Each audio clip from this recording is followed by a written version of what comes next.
Hey guys, how's it going? Shay from That Student Life Australia. In today's video, I'm going to share with you my top tips for avoiding burnout and maximising your performance over a long period of time. Let's go. So tip number one, I definitely feel like exercise is a big reason why I didn't burn out. I played rugby union, which was 2 days a week training and playing on the weekend, and I also went to the gym and lifted weights probably 2 to 3 days a week. This kept me sane. I believe exercise releases endorphins, which actually make you less stressed and more happy and more relaxed. So exercise in general, whether it's on your own or with someone else, whether it's weights or cardio or sport or whatever, getting out, moving, being physically active will help you de-stress, fight off the burnout, release more energy, and want to get back into it. Alright, so tip number 2 for avoiding burnout. Binge relax after your exams are done and the pressure is off. So for me, after I'd have a big block of exams, which are usually 2 or 3 weeks, and which meant 2 or 3 weeks, 4 weeks before that studying really hard, so that's 7 total weeks of hard work and effort. As soon as my last exam was done, I was not picking up a book for at least 7 days.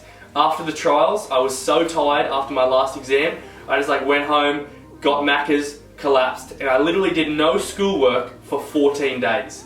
It was amazing. By the end of the 14 days, I was ready to get back into it. I felt revived. I'd actually done well because I put in all the hard work for the exams just before I started the binge.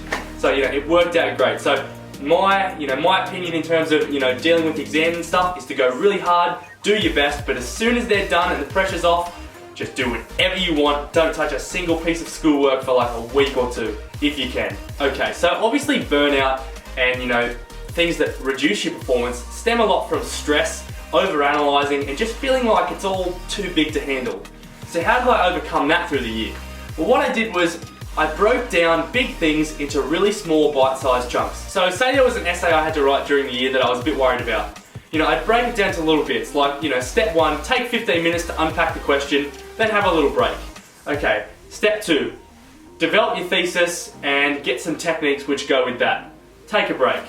Come back and maybe just write the introduction and the first paragraph. Take a break, come back, write the rest, take a break, and then edit. So I just break things down into bite-sized chunks and then just get myself ready for that little chunk one step at a time. It gave me something to really focus on. I knew exactly what I had to do and it was small enough that I didn't get overwhelmed. Alright, so my next tip is to keep your personal motivation high.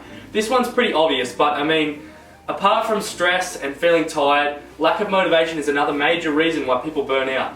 So I've talked about motivation heaps in other videos, just go through all my other videos and watch the motivation ones if you haven't seen any of them. But things like my motivational playlist, I obviously listen to motivational stuff on my phone, on the way home from school and stuff. That kept me ready. In my study breaks, the last 5 minutes, I'd go and watch a YouTube video, which always got me pumped up. Just little things like that, just to keep your motivation in your head ticking over and over and over.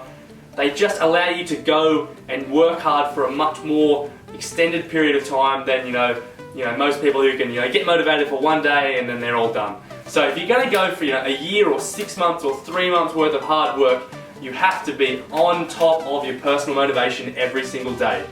Alright guys, so my last tip for today's video is to surround yourself with like-minded people in terms of goals and people who are on the same journey as you, because you can push each other and motivate each other to just keep upping one another and just keep doing better.